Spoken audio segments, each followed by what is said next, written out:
সেটাই কোথায় দড়ি ওই দড়ি কিনে দিয়ে তাকে দেবে শুনিস মানে টাকা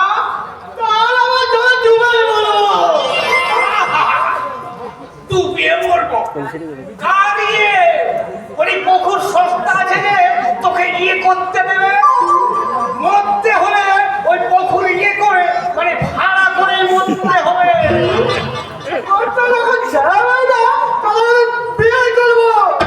ওই বাবাদের ইয়ে মেয়ে সস্তা কিনে না নিয়ে এসে তোর ইয়েতে ছড়িয়ে দেবে হারাম জানা তবে কি জমালিয়েটা ঠেলে দেবে আমার দর্শক আমার ইয়ে করে কথা বলি না বলে দিচ্ছি মেঘলা আমি জানতে চাই তুমি আমার বিয়ে দেবে কিনা দেবো না যাও চলে যাও আমার ইয়ে থেকে মানে আমার বাড়ি থেকে হ্যাঁ আমি চাই যাবো যাও বাবা নেই যাও মতো দুঃখের কেউ নেই আর যদি আমার বাবা মা বেঁচে থাকতো তাহলে তুমি বলবি না আমি চলে যাচ্ছি বাবা তোমার কাজ করে তোমার কানে বুঝবার কাজে সত্যি হলে হাত বুঝে দেয় বাবা নেবলা সত্যি সত্যি তুই চলে যাবি চলে যাবো যা চলে যা আমিও সব ছেড়ে কাছে চলে যাবো আমার কেউ বুঝলো না রে কেউ বুঝলো না তুমি কেঁদো না বাবা কেঁদো না আমি কোথায় যাবো না বাবা কোথায় যাবো না তাহলে আমিও যাবো না মানে কাশি কে ও কুন্তল বাবাজি বাবাকে আপনি ডেকে পাঠিয়েছিলেন হ্যাঁ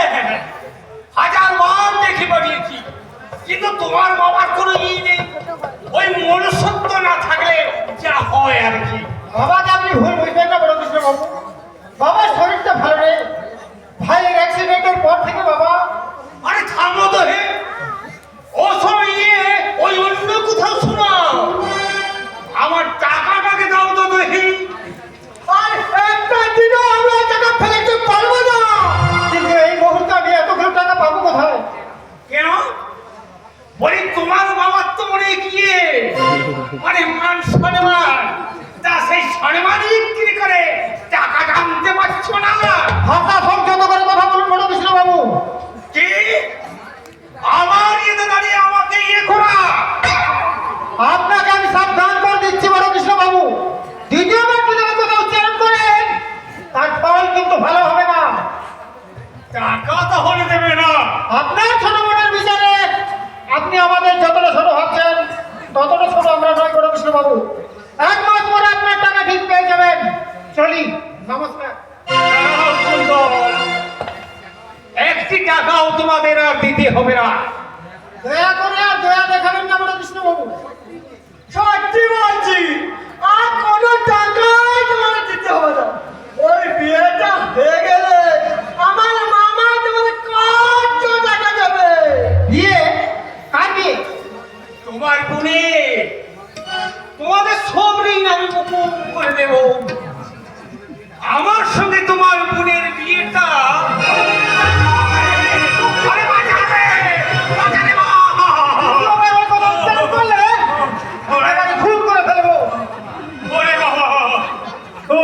কি ভেবেছো তোমরা টাকা ধার দিয়েছো বলে কি আমাদের মান সম্মান সব বাধা পড়ে গেছে তোমাদের ঋণ শোধ করতে গিয়ে মা বোনদের ইজ্জত বিক্রি করতে হবে না কৃষ্ণ হালদার প্রয়োজনে বোনকে নিজের হাতে খুন করবো তবু তোমাদের মতো পশুর হাতে তুলে দিয়ে কখনো এই ঋণ মুক্ত হবো না বাবা কুন্তল আমার তুমি মেরে ফেলো বাবা আর আমি বাঁচতে চাই না কি বাবা